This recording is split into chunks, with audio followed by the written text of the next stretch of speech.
Nah, ada 10 hari, yang 10 hari itu Allah mengobrol cintanya untuk semua hambanya. Inilah latihan yang bisa merubah seseorang secara singkat jadi hamba yang dicintai oleh Allah.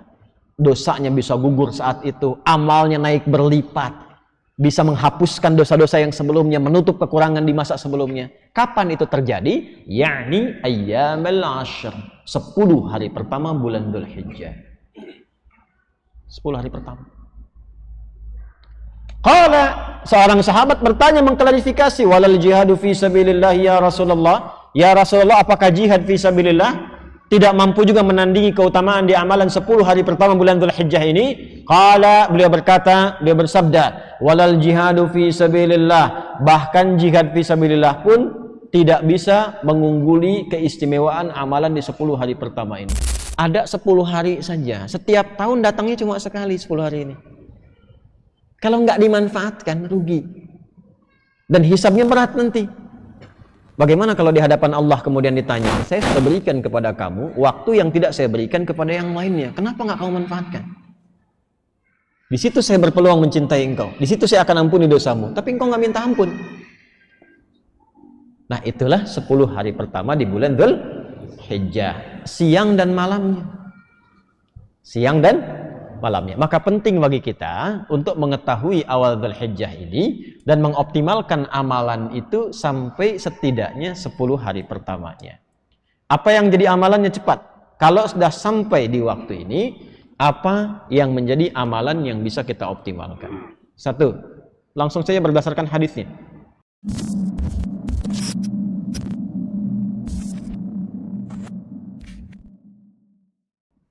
Saya bacakan hadisnya. Qala Rasulullah sallallahu alaihi wasallam. Rasulullah sallallahu alaihi wasallam pernah bersabda untuk mengingatkan umatnya. Perhatikan kalimatnya. Ma min ayyamin, tidak akan ditemukan dari perjalanan hari, al-amalu salihu ahabbu fihinna ilallahi, saat seorang hamba memperbanyak amal soleh di hari-hari itu, yang statusnya akan naik amal itu menjadi amalan yang paling dicintai oleh Allah. Nah, kalimat ini yang menjadikan hari-hari ini lebih istimewa dibanding Ramadan. Ramadan antum sholat, pahala berlipat, tapi belum tentu amalnya dicintai Allah. Baca Quran, pahala berlipat, tapi belum tentu Allah cinta. Tapi di hari ini kalau kita beramal ikhlas lillah, status amalnya naik langsung dicintai oleh Allah. Kalau Allah sudah mencintai satu amalan, itu dapat bonus langsung sekaligus mengampuni hamba yang beramal itu. Itu. Jadi kalau Allah sudah mencintai satu amalan dari seorang hamba, itu langsung diberikan bonus sekaligus mengampuni dosa-dosanya. Itu rumusnya ada di Quran surah ketiga ayat 31. Qul in kuntum tuhibbunallaha fattabi'uni yuhibbukumullah wa yaghfir lakum dzunubakum.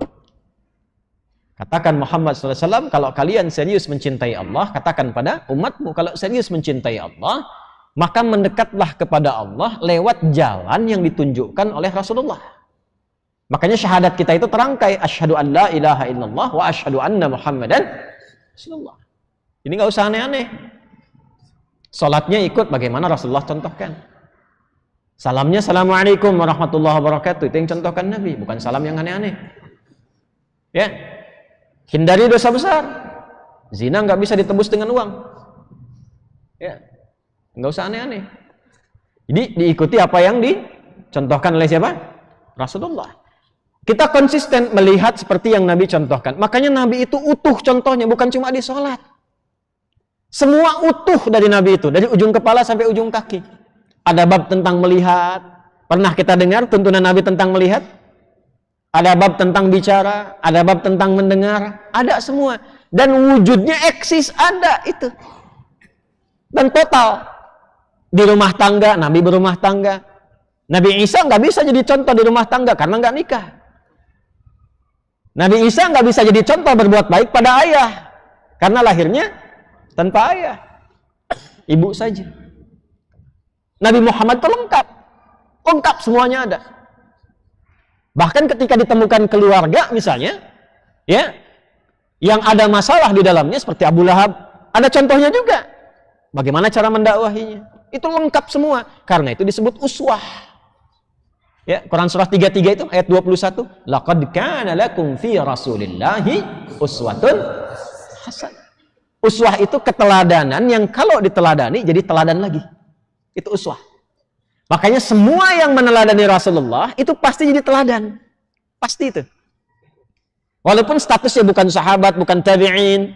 Sahabat yang hidup dengan Nabi, meneladani Nabi, namanya sampai sekarang dikenang. Jadi baik semua.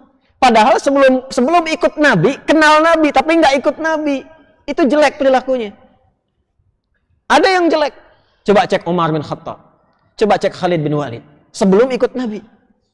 Bagaimana perilakunya? Setelah ikut Nabi, bahkan kita kenang dan kenal sampai sekarang, semua kebaikannya saja. Yang nggak ikut Nabi tetap viral dengan keburukannya. Abu Jahal. Kalau saya sebut nama itu, yang terbayang apa? Jahal. Kan? Tapi kalau sebut Abu Bakar, Umar bin Khattab, yang dikenang semua kebaikannya. Ali bin Abi Thalib. Lewat generasi pindah, Abu Hanifah, Imam Malik, Imam Syafi'i.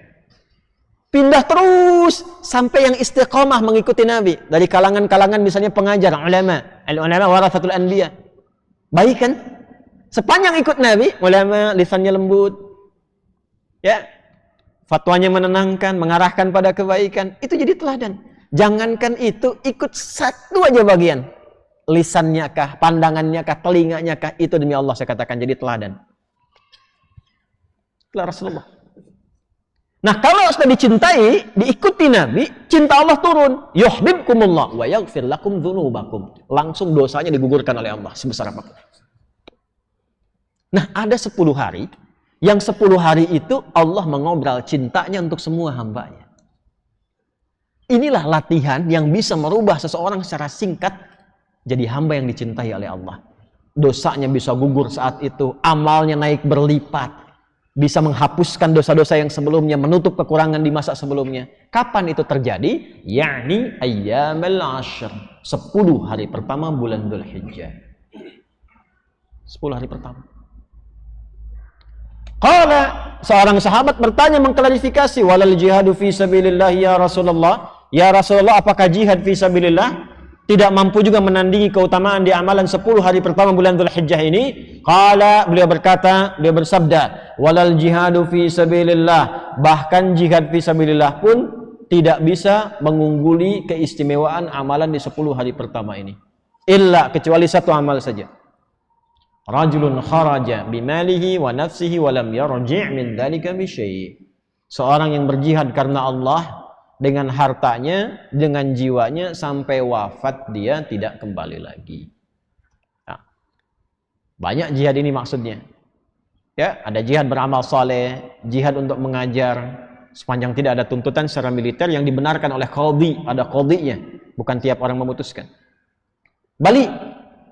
Jadi yang ingin kita bahas adalah ada 10 hari saja. Setiap tahun datangnya cuma sekali 10 hari ini. Kalau nggak dimanfaatkan, rugi. Dan hisabnya berat nanti. Bagaimana kalau di hadapan Allah kemudian ditanya, saya sudah berikan kepada kamu waktu yang tidak saya berikan kepada yang lainnya. Kenapa nggak kamu manfaatkan? Di situ saya berpeluang mencintai engkau. Di situ saya akan ampuni dosamu. Tapi engkau nggak minta ampun. Nah, itulah 10 hari pertama di bulan Dzulhijjah. Siang dan malamnya. Siang dan malamnya. Maka penting bagi kita untuk mengetahui awal Dzulhijjah ini dan mengoptimalkan amalan itu sampai setidaknya 10 hari pertamanya. Apa yang jadi amalannya cepat?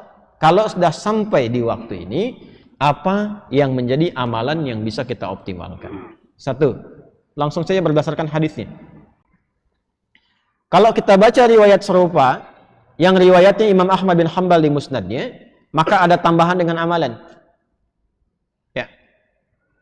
Qala au kama qala Rasulullah sallallahu alaihi wasallam fa'akthiru, maka perbanyak satu at-tasbih wat tahmid wat takbir wat tahlil. Itu amalan untuk melatih hati. Perbanyak. Pagi, siang, sore sampai malam tasbih. Subhanallah, subhanallah, subhanallah, subhanallah, subhanallah. Nih, sedikit saya berbagi ya, yang guru-guru kami ajarkan itu, kalau berzikir pakai lisan, hatinya mesti nyambung. Karena itu kenapa bilangannya banyak, untuk melatih hati sampai nyambung.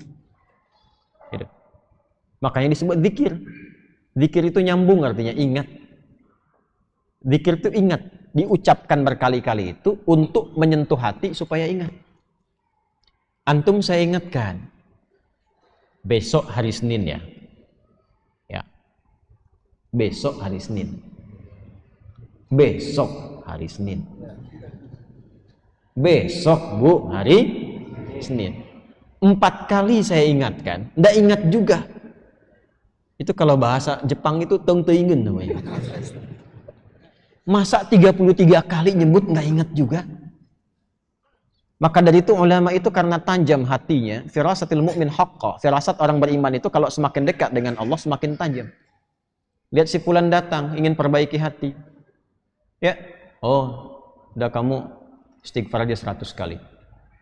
Kadang-kadang melihat, ya, oh ini keadaannya seperti ini. Ada seorang syekh di Saudi kejadian, itu ahli Quran. Suka menerima setoran Quran. Nah ini bagus nih, satu kali datang seorang pemuda, mukanya udah kusut, banyak masalah. Datang ke syekh itu mengatakan, Syekh, aqrinil Quran, tolong bacakan pada saya Al-Quran. Pemuda ini benar tuh. Sebab kalau mau tenang, maaf ya, ada banyak masalah atau yang sedang dihadapi, jangan banyak curhat di tempat yang tidak benar. Ya, media sosial itu tempat yang tidak benar untuk curhat. Allah sudah berikan medianya, ruangnya ada, masjid, datang ke masjid. Antum baru masuk aja, sebagian ketenangan sudah hadir. Wudu, atau buka mushaf. Ya, curhatkan kepada Allah. Innama ashku bathi wa huzni ilallah. Di surat Yusuf kan demikian. Anak ini datang ke masjid, udah benar. Datang ke syekhnya, teh, tolong bacakan Al-Quran kepada saya. Ingin tenang.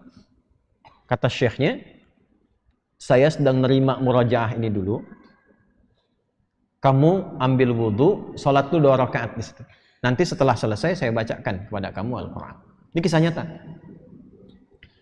Dan dia ikut. Makanya kalau guru katakan, ikut saja sepanjang guru itu thiqah. Jangan banyak tanya.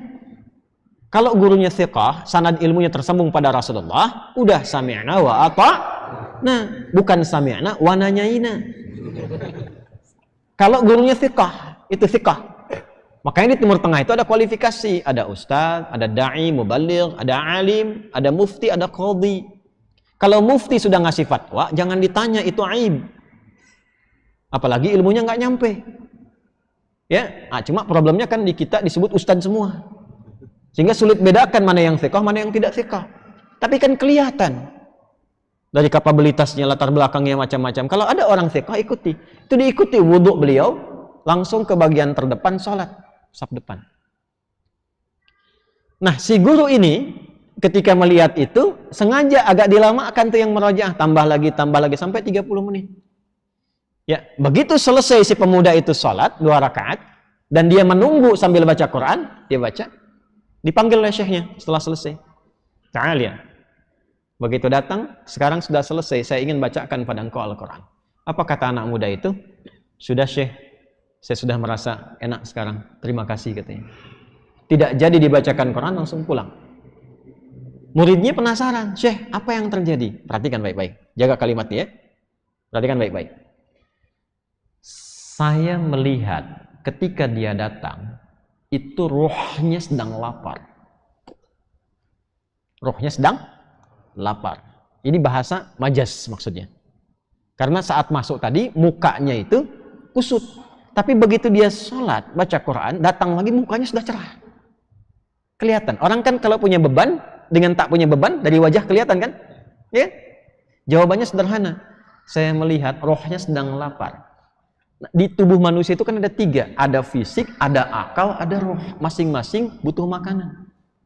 Fisik, makanan pokok. Ya, Habis ini misalnya ada sarapan berjamaah, kalau ada, misal. Nah itu untuk fisik, ya. Ada yang untuk akal, itu ilmu. Iqra bismi rabbikal ladzi khalaq. Afala yanzuruna ilal ibili kaifa khuliqat, atau afala yatadabbarunal Quran. Ngaji, belajar itu untuk akal. Tidak dipakai akalnya, tidak diberi makan, tidak belajar, tumpul. Itu pusing juga. Kalau ada orang sehari nggak belajar, itu tumpul, itu pusing itu. Makanya kalaupun tidak belajar, Allah tanamkan di telinga dan matanya supaya mendengar dan melihat, supaya ilmunya terisi. Jadi mendengar itu ada pengetahuan, melihat itu ada ilmu. Anak-anak jangan diperlihatkan yang tak penting, Bu, karena jadi ilmu awal untuk dia. Orang tua bicara kasar, terdengar anak ditiru karena ilmu dari situ. Yang pertama diberi itu pendengaran. Setelah itu tajam penglihatan. Apa yang dilihat, yang didengar, itu yang jadi ilmu. Nah, kita yang sudah baligh menyiapkan waktu ngaji seperti ini. Tapi kalau anak-anak tuh mendengar. Saya waktu malam Jumat tuh masih ngisi itu offline. Itu pernah satu kali mengajar, ada anak jalan. Tuh bahagia mereka. Itu dunia anak-anak memang begitu. Jalan, ngobrol, naik ke pintu, bangku didorong-dorong, itu kan? Anak-anak ya, ingat, anak-anak tuh. Itu dunianya nggak apa-apa. Satu kali orang tuanya mungkin melihat, wah ini khawatir mengganggu ke yang lain. Bagus orang tuanya. Dibawa keluar. Begitu mau dibawa keluar, saya bilang tunggu sebentar. Tunggu. Biar aja dulu, karena saya tidak merasa terganggu. Biar dulu. Boleh jadi orang tua yang menyimak pun, maaf, yang ditangkap tidak lebih banyak daripada anak itu yang kelihatan bermain. Saya tanya anaknya, dia mampu mengulang apa yang saya sampaikan. Yang bapaknya belum tentu bisa. Dari situ masuk ya tuh. Ilmu masuk dari situ. Nah, seperti halnya fisik butuh makanan, akal butuh makanan, ini roh pun butuh makanan. Karena roh itu sumbernya dari Allah, hanya Allah yang tahu. Allah yang siapkan menunya. Kalau akal sekarang bebas milih, karena universal, Allah tebarkan umum. Makanya jangankan yang muslim, yang non-muslim pun bisa belajar, bisa pintar juga. Makanan universal. Jangankan yang beriman, yang tak beriman pun makan juga secara fisik. Tapi roh ini nggak bisa dicari. Allah hidangkan langsung, karena sumbernya langsung dari Allah. Quran surah 17 ayat 85. Yas'alunaka 'anir ruh, qulir ruhu min amri rabbi. Roh itu dari Allah. Karena itu menunya langsung Allah berikan. Itulah menu yang terkumpul dalam ibadah. Salat, baca Quran, itu semua itu kebutuhan roh. Jadi kalau nggak salat, gelisah rohnya. Cari terus gitu. Meditasi apa macam-macam, cari. Karena nggak dapat bagiannya. Syekh itu mengatakan, itu rohnya sedang lapar. Begitu diberikan makanannya, kembali sehat. Demikian. Maka ada waktunya kita mengembalikan. Coba 10 hari ini tata lagi. Kenapa sering banyak masalah? Mungkin bukan karena belum kaya. Harta sudah banyak kok, tabungan banyak. Kedudukan bahkan tinggi. Kenapa masalahnya nggak pernah tuntas? Mungkin jiwanya yang belum mendapatkan bagiannya. Hubungannya dengan Allah yang belum diperbaiki. Takwanya yang masih kurang. Maka 10 hari ini itu untuk mengembalikan kita supaya kita mampu memotong gejolak-gejolak nafsu, mampu memotong gejolak-gejolak dunia yang membuat kita itu tidak tenang dalam hidup, tidak terkoneksi dengan Allah. Yang paling bahaya itu merasa tenang dalam maksiat padahal tidak nyambung dengan Allah. Makanya puncaknya digambarkan lewat korban penyembelihan. Kenapa yang disembelih binatang? Karena binatang diciptakan dengan nafsu, nggak ada takwanya. Yang diciptakan dengan takwa tanpa nafsu itu malaikat. Makanya malaikat nggak kenal salah. La ya'sunallaha ma amarahum wa yaf'aluna ma yu'marun. Quran surah 66 ayat yang ke-6. Makanya malaikat nggak ada pernah salah. Pernah dengar malaikat Jibril korupsi ayat? Nah, binatang itu nggak punya takwa, punyanya nafsu saja. Maka binatang itu nggak kenal benar. Kenalnya salah saja. Dalam perbuatan, walaupun dia dalam aktivitasnya itu dia berzikir. Burung zikirnya dengan apa? Mengepakkan sayapnya. Ya. Kan binatang itu 3 sifatnya.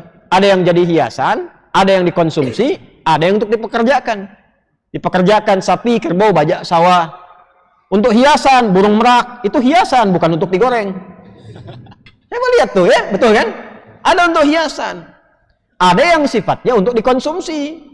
Sapi, kerbau, ayam, ada yang ragamnya dikonsumsi. Makanya zikirnya ketika disembelih itu pengabdiannya. Itu pengabdiannya, itu senang ketika dikonsumsi. Makanya dikonsumsi sebelumnya disembelih dengan nama Allah. Bismillahi Allahu Akbar, supaya tuntas fungsinya untuk ibadah. Jadi jangan zalimi hewannya. Nah, di Islam tuh sampai ke situ difikirkan. Mana ada di yang lain difikirkan sampai begitu? Yang penting mati ya sama aja dimakan ini. Tidak. Kita ada fikih, pada hewan aja ada fikihnya. Nah, yang disembelih itu gambaran, salah satu makna kiasannya tentang nafsu. Jangan sampai selama hidupnya seperti hewan. Kerjaan cuma makan, minum, tidur. Makan, minum, tidur. Itu hewan. Kita ini hamba yang dihisab. Itu mesti dikurangi sifat hewaninya tuh. Sampai minimalisir, sampai yang muncul takwanya. Itulah sebabnya latihan 9 hari, supaya hari ke-10-nya saat disembelih, kan hari 9 kita puasa kan? Yang nggak haji itu. Yang haji di sana koreksi diri di padang Arafah, lempar nafsunya dengan jamarat, sehingga ketika pulang bersih hatinya. Yang di sini kita 9 hari itu, usahakan mendekat pada Allah, banyak istighfar, banyak tasbih, banyak tahmid, takbir, tahlil. Setelah itu puasa puncaknya hari ke-9, membersihkan hati. Makanya orang yang berhasil puasanya dibebaskan dari dosa oleh Allah. Ya, siyamu yaumi arafata, puasa Arafah itu menggugurkan dosa setahun berlalu dan setahunnya akan datang. Nah, yang dimaksud setahunnya akan datang itu menjaga dari dosa karena hatinya sudah bersih. Bukan dijamin gugur dosanya ketika dia berbuat dosa, jangan salah kesimpulan. Dijamin diampuni dosa setahun berlalu. Wah, pulang dari masjid sendal orang di bawah. Dosa itu, udah puasa Arafah. Bukan begitu. Di esensi dia lulus hari ke-9 itu hatinya sudah bersih. Makanya digambarkan dengan kurban. Kalau dia punya bagian uangnya, punya bagian porsinya, dia berkurban. Sebagai puncak kesungguhannya untuk membersihkan jiwa. Supaya tersambung dengan Allah. Makanya disebut kurban dari kata koruba. Superlatifnya kurban yang semakin dekat hubungannya dengan Allah. Gitu. Jadi setelah selesai itu bukan makin jauh. Lisannya makin senang zikir, kalimatnya baik. Pandangan baik, salatnya meningkat, itulah korban, makin dekat dengan Allah, bukan makin jauh. Nah, hati-hati, jangan-jangan selama ini ya nafsunya dikuasai oleh sifat-sifat yang tidak baik, bahkan lebih daripada binatang. Kalau ada orang yang hidupnya melebihi binatang, itu terancam dengan neraka jahanam, langsung dikeraknya. Ya, itu Quran surah 7 ayat 179. Walaqad dara'na li jahannam katsiran minal jinni wal ins lahum qulubun la yafqahuna biha wa lahum a'yunun la yubsiruna biha wa lahum adhanun la yasma'una ulaika kal an'ami bal hum adall. Ada yang lebih daripada binatang ternak, hidupnya dikuasai oleh jiwa-jiwa nafsu, lebih daripada binatang. Sapi, tahu sapi? Sapi, Pak, tahu? Apa makannya? Sapi makan rumput. Manusia ada yang makan aspal. Aspal jalan tuh dimakan sampai jalannya rusak tuh. Korupsi. Sapi masih makan rumput, manusia makan aspal. Cicak cuman merayap di mana? Di dinding. Cicak gak bisa merayap lagi karena dindingnya habis sama manusia. Hati-hati. Ya. Nah, maka dari itu awal Dzulhijjah ini kita diminta oleh Allah Subhanahu wa taala, oleh Rasulullah SAW untuk sadar diri. Jangan-jangan selama ini ada banyak maksiat yang pernah dikerjakan, masih ada peluang untuk bertaubat. Walaupun itu sebagai dosa besar, sepanjang ajal belum tiba, cepat taubati. Dekati Allah Subhanahu wa taala. Jadi nyambung semua dari bacaan salat subuh tadi. Saya tidak pernah janjian dengan Ustaz Amiruddin untuk imami tadi. Tidak tahu saya. Tahu-tahu yang dibaca surat itu, ayatnya itu nyambung dengan apa yang kita bahas. Jangan bebal dengan taubat. Jangan abai sampai hati mati. Ya. Kalau sudah hatinya mati, susah nanti. Alam ya'ni lil ladzina amanu an takhsha'a qulubuhum li dzikrillah wa ma nazala minal wa la yakunu kal ladzina utul kitaba min fatala 'alaihimul amadu faqasat qulubuhum. Kalau sudah dapat hidayah, kata Allah di surat Al-Hadid, hadid itu besi. Besi sekuat-kuatnya masih bisa lunak. Hati antum itu bukan dari besi, masa nggak bisa lunak? Hah? Batu itu sekeras-kerasnya masih bisa tasbih, masih bisa pecah kalau mendengar asma Allah. Makanya keluar air. Ada air terjun, macam-macam dari batu itu mendengar asma Allah itu pecah itu. Keluar. Ini bab iman ya. Bab iman. Kalau mau ditelusuri pakai akal silahkan. Ya. Silahkan. Kok bisa? Karena keluar air. Siapa yang perjalankan air di situ, Joni? Kok bisa masuk ke situ? Kok bisa keluar? Nah, dibacanya pakai iman, maka turunlah ayat-ayat untuk menyentuh iman. Al-Baqarah 74. Tsumma qasat qulubukum min ba'di dzalika fahiya kal hijarati aw ashaddu qaswa wa inna minal hijarati lama yashaqqu fa yakhruju minhul wa inna minha lama yatafajjaru minhul anhar. Batu aja yang keras itu kalau mendengar asma Allah bisa pecah, bahkan bisa mengeluarkan air dan bermanfaat. Antum itu batu itu ya, kalau kita lihat kerasnya luar biasa, tapi hati kita itu kan bukan dibuat dari batu. Masa batu yang keras saja masih bisa lembut mendengar asma Allah? Hati Anda yang dicipta tidak dari batu, kenapa tidak bisa tersentuh? Ada apa itu? Nah, ternyata maksiat itu bisa membuat hati keras melebihi batu. Waktunya yang paling ideal bertobat diantaranya itu 10 hari pertama bulan Dzulhijjah. Karena pada saat itu rahmat Allah diturunkan. Ampun ditebarkan. Ya. Kalau ada orang masih belum mampu untuk menyebut asma Allah dan beristighfar di waktu itu, kita doakan. Makanya doakan secara terbuka. Allahumma ighfir ummata Muhammad sallallahu alaihi wasallam. Allahumma arham ummata Muhammad sallallahu alaihi wasallam. Allahumma aslih ummata Muhammad sallallahu alaihi wasallam. Allahumma farrij ummata Muhammad sallallahu alaihi wasallam. 4 ini baca. Biasakan baca. Insyaallah kalau kita biasakan, itu berpeluang besar mendapatkan syafaat di sisi Allah Subhanahu wa taala. Apa syafaat? Dari mana taunya? Bukan lu taati itu. Itu ada ilmunya. Ada riwayat yang tersambung sampai di bab Yaumul Hisab. Jadi ada 2 sahabat, 2 orang. Yang satu menzalimi kawannya. Ya. Zalimi gitu. Sampai dihisab di hari kiamat. Yang satu pengen nuntut pada Allah.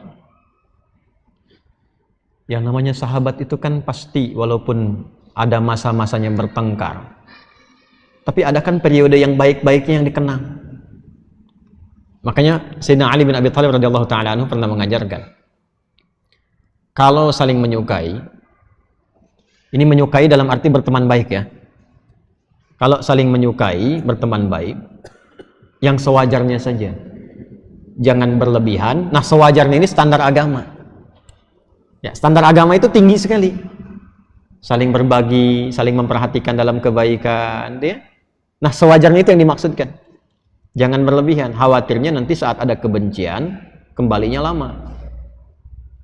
Tapi kalaupun tak suka, jangan berlebihan. Siapa tahu satu masa ada momen pertemuan yang saling mengikat. Nanti kenalannya lama. Nah, ini 2 orang ini pernah jadi sahabat, kemudian bermusuhan. Sampai menuntut di hadapan Allah di hari kiamat. Begitu dituntut itu, apa kata Allah? Ditampakkanlah keindahan surga untuknya. Begitu ditampakkan, bertanya, ya Rabb, untuk siapa surga ini? Maka dijawab, au kama qala, maukah aku tawarkan ya satu hal yang bisa mendapatkan keindahan di surga ini? Mau ya Allah?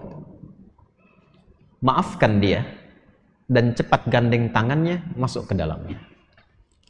Maafkan dia dan cepat gandeng tangannya masuk ke dalam. Maka ternyata amal soleh yang kita kerjakan itu untuk mengharapkan ridha Allah Subhanahu wa taala, itu berkenan diterima oleh Allah Subhanahu wa taala sampai bisa diizinkan oleh Allah untuk menggandeng sahabat-sahabatnya yang bermasa hidup dengan dia dalam kehidupan di dunia. Itu gambarannya.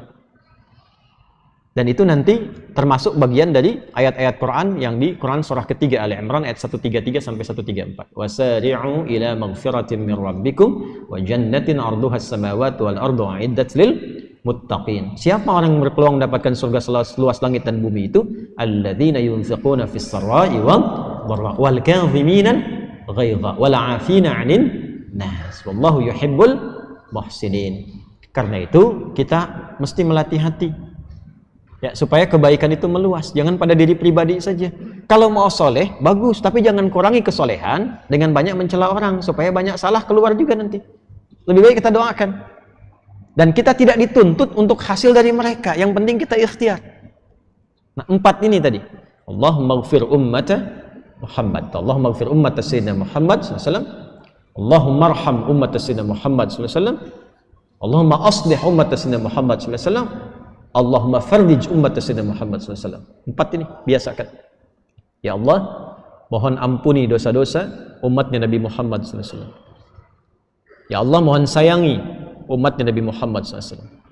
Ya Allah, mohon perbaiki keburukan-keburukan atau kekurangan umatnya Nabi Muhammad SAW. Yang keempat, ya Allah, mohon bahagiakan umatnya Nabi Muhammad SAW. Nah, jadi saya simpulkan, insyaallah kalau sudah diketahui awal Dzulhijjahnya, maka disiapkan dari sekarang amalan-amalan yang menyertainya. 1, tingkatkan zikir tadi ya. Subhanallah, alhamdulillah, Allahu akbar, la ilaha illallah, la ilaha illallah, la ilaha. Sampai tersambung. Nah, masing-masing nanti beda-beda. Beda-beda. Mungkin ada yang 33 kali, mungkin ada yang 100 kali, mungkin ada yang 200 kali. Kalau yang standar pasca sholat itu 33 kali. Tapi kalau yang di sini itu perbanyak, bebas sampai hati tersambung. Silahkan, masing-masing itu beda nanti sampai hati merasa nyambung. Itulah zikir yang berhasil dilakukan, nyambung dengan Allah. Ya, terkoneksi maksudnya. Setelah itu apa wujudnya? Tingkatkan sholat. Ya, kalau bisa 10 hari pertama itu sudah mulai menyiapkan tahajud, tidak tinggal. Khatam Quran, karena puncak zikir tertinggi itu Quran. Bagi ya, 3 juz per hari. Bagi 3 juz. Usahakan 10 hari ini khatam.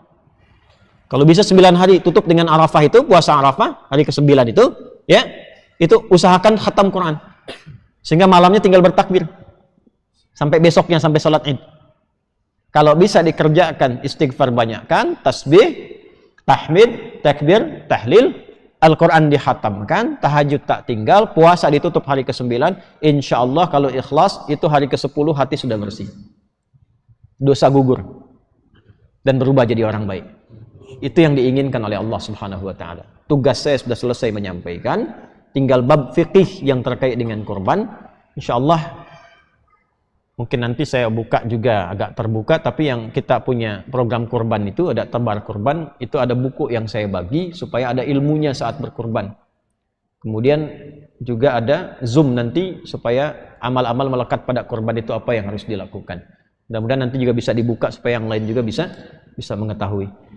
Itu yang bisa disampaikan. Semoga Allah Subhanahu wa taala memuliakan kita, menjaga kita sampai husnul khatimah ketika kembali pada Allah Subhanahu wa taala, dan memberikan kekuatan pada kita sehingga di awal Dzulhijjah yang akan kita hadapi mendapatkan rahmat dari Allah untuk memaksimalkan amal soleh di dalamnya. Allahumma taqabbal minna innaka antas sami'ul alim wa tub 'alaina innaka antat tawwabur rahim. Allahumma ati anfusana taqwaha wa zakkiha anta khairu man zakkaha anta waliyuha wa maulaha. Allahumma aslih ya Allah ummat sayyidina Muhammad sallallahu alaihi wasallam waghfir ummat sayyidina Muhammad sallallahu alaihi wasallam. Allahumma arham ummat sayyidina Muhammad sallallahu alaihi wasallam wa farrij hamma ummat sayyidina Muhammad sallallahu alaihi wasallam. Rabbana atina fid dunya hasanah wa fil akhirati hasanah wa qina adzaban nar. Sallallahu alaihi wasallam Muhammad wa ala alihi wa sahbihi ajma'in wa akhiru da'wana subhanakallahumma wa bihamdika asyhadu an la ilaha illa anta nastaghfiruka wa natubu ilaik walhamdulillahi rabbil alamin. Assalamualaikum warahmatullahi wabarakatuh.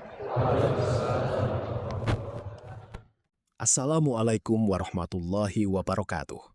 Alhamdulillahirabbil alamin. Segala puji hanya milik Allah Subhanahu wa taala yang telah memberikan kita nikmat iman, nikmat Islam, dan juga kesempatan untuk menyimak kajian yang begitu luar biasa ini. Sholawat serta salam semoga selalu tercurah kepada junjungan kita Nabi Muhammad SAW, kepada keluarga beliau, para sahabat, serta seluruh umatnya hingga akhir zaman. Jamaah sekalian yang dirahmati Allah, dari kajian yang telah disampaikan oleh Ustadz Adi Hidayat tadi, kita belajar bahwa 10 hari pertama bulan Zulhijjah adalah hari-hari terbaik yang Allah Subhanahu wa Ta'ala berikan kepada umat ini. Hari-hari yang penuh dengan rahmat, ampunan, dan kesempatan untuk memperbaiki diri. Kita diingatkan bahwa amal soleh yang dilakukan pada hari-hari tersebut sangat dicintai oleh Allah. Bahkan keutamaannya begitu besar hingga tidak mampu ditandingi oleh amalan-amalan biasa di hari lainnya.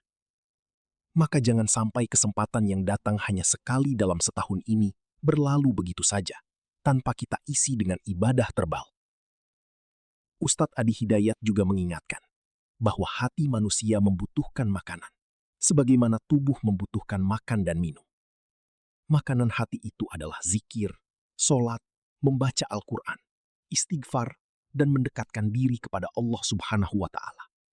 Karena itulah, banyak orang yang memiliki harta, jabatan, bahkan kehidupan yang terlihat baik, tetapi hatinya tetap gelisah karena jauh dari Allah. Selain itu, kita juga diajak untuk memaknai ibadah kurban, bukan hanya sekedar menyembelih hewan, tetapi juga menyembelih hawa nafsu, ego, dan sifat-sifat buruk dalam diri kita, agar hidup kita semakin dekat kepada Allah dan semakin baik dalam akhlak maupun ibadah. Semoga setelah menyimak kajian ini, kita semua bisa memanfaatkan 10 hari pertama Zulhijjah dengan memperbanyak zikir, membaca Al-Quran, menjaga sholat, memperbanyak istighfar, melaksanakan puasa Arafah, dan memperbanyak amal soleh lainnya. Jamaah sekalian yang dirahmati Allah, mari kita doakan bersama guru kita, Ustadz Adi Hidayat. Semoga Allah Subhanahu wa Ta'ala senantiasa menjaga beliau, memberikan kesehatan, keberkahan umur, kekuatan dalam berdakwah, dan membalas semua ilmu yang beliau sampaikan dengan pahala yang terus mengalir hingga akhirat kelak. Amin ya Robbal Alamin. Silahkan tuliskan doa terbaik teman-teman untuk Ustadz Adi Hidayat di kolom komentar. Semoga doa-doa baik tersebut menjadi amal kebaikan bagi kita semua. Dan jika video ini bermanfaat, jangan lupa bantu dakwah ini dengan cara klik tombol like, bagikan video ini kepada keluarga, sahabat, dan orang-orang terdekat, agar semakin banyak yang mendapatkan ilmu dan manfaat. Serta jangan lupa subscribe channel ini dan aktifkan lonceng notifikasinya, agar tidak ketinggalan kajian-kajian Islam penuh ilmu dan hikmah lainnya. Terima kasih sudah menyimak video ini sampai akhir. Wassalamualaikum warahmatullahi wabarakatuh.